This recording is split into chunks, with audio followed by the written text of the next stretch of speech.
Après un douloureux échec amoureux, fâché avec son père, pasteur de l'église d'Éthènes, Vincent s'est réfugié à La Haye auprès de son cousin Mauve, un peintre reconnu dont il suit les enseignements. Mauve va jouer un rôle essentiel dans la formation de Vincent, qui le déclare son maître.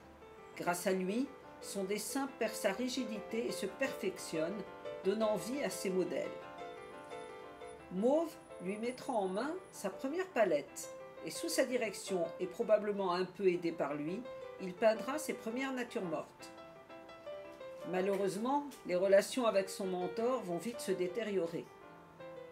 Il n'est toujours pas facile pour moi de m'entendre avec Mauve, et l'inverse n'est pas moins vrai, parce que sa nervosité vaut la mienne. C'est à cette époque que Vincent rencontre Christine Hornig, dite Sienne, une femme pas jeune, pas belle, mais ni grossière ni vulgaire.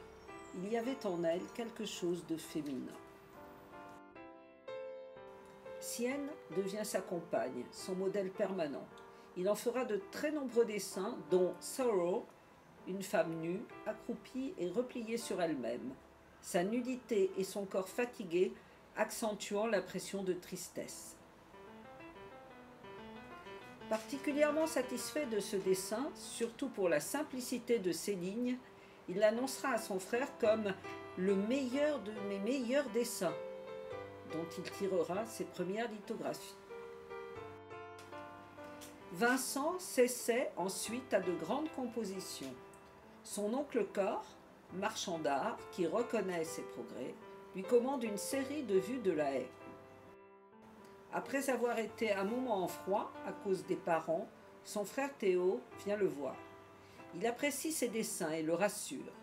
Il se montre généreux, lui achète des couleurs et lui promet de continuer à l'aider. Ce nouveau matériel et la confiance de Théo vont déclencher chez Vincent une grande soif de peindre. Ses premières marines, ses dunes, une forêt automnale sont déjà sensibles, dégageant des atmosphères, des sentiments. Il s'étonne de la qualité de son travail.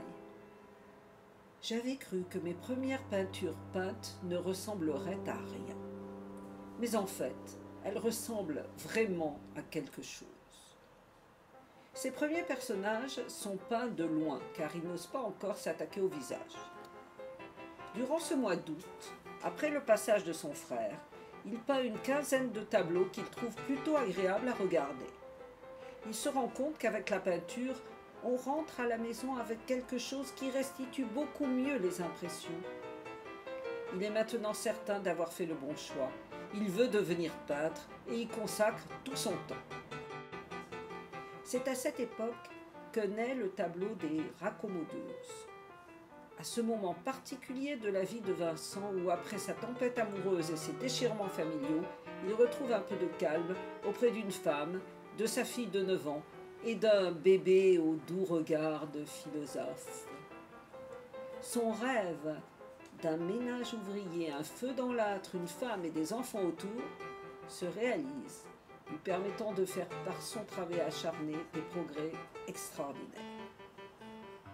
Il y a beaucoup à faire avant que je sois capable d'y arriver, mais ce sont des choses comme celle-là que je trouve les plus fascinantes. Cette peinture est la première à avoir droit à une aussi longue description. Une grande étendue dans les dunes le matin après la pluie. L'herbe est d'un vert lumineux et les filets noirs sont étalés en énormes cercles colorés de tons rougeâtres, verts et gris sur un sol d'un noir profond.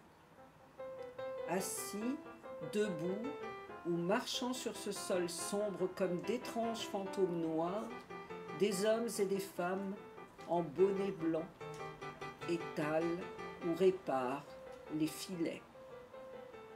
Au-dessus du paysage, un ciel gris, uni, avec une bande de lumière au-dessus de l'horizon.